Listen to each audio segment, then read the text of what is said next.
Are you one of those sickos that read splatterpunk novels? Well, did you know that in the late 1980s, Hong Kong introduced a film rating that gave rise to an entire subgenre of film that's very close to modern splatterpunk? I'm Adam Caesar. I write books and I talk about horror movies on the internet. Follow me if you want to see more videos like this.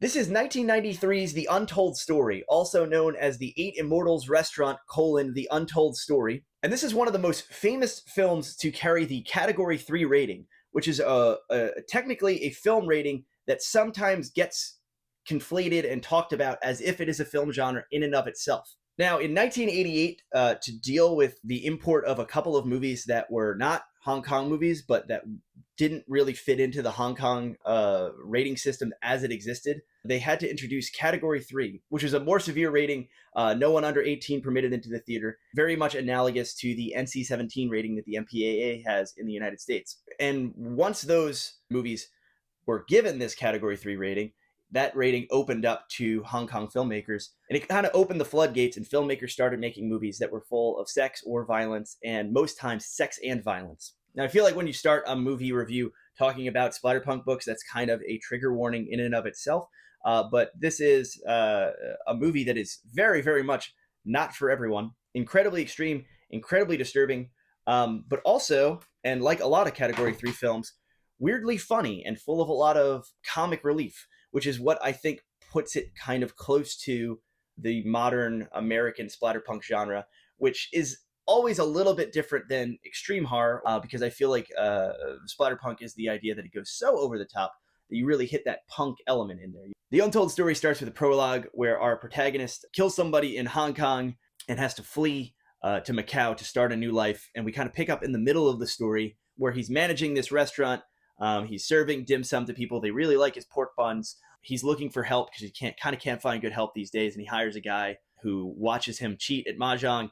And then guess what he does when that guy finds him cheating in mahjong? He kills him. And then he chops him up and he turns him into pork buns. And we keep cutting back to the police that are tasked with finding this guy. Letters keep arriving from Hong Kong saying, hey, I haven't heard from my relative in a little while. He runs a restaurant out there in Macau. Can you go check in on him? All the while Anthony Wong is chopping people up and trying to cover his tracks. And the cops are just brutally incompetent. And a lot of the film's comic relief just comes from these cops just being incredibly incompetent and not knowing what they're doing. And we're juxtaposed with the terrible things that Anthony Wong's character is doing. But it's not much of a spoiler to say that eventually Anthony Wong, the police catch up with him and catch him. And then the whole movie becomes the police torturing him and interrogating him until he confesses to the crimes. And it builds up to the crimes that are the inciting event that are how he got the restaurant. And it's kind of one of the most infamous scenes in Cat 3 movies in the Category 3 rating and kind of subgenre of Hong Kong exploitation, how he gets his restaurant, because it involves not one but multiple members of a family, completely innocent members of a family, being chopped up.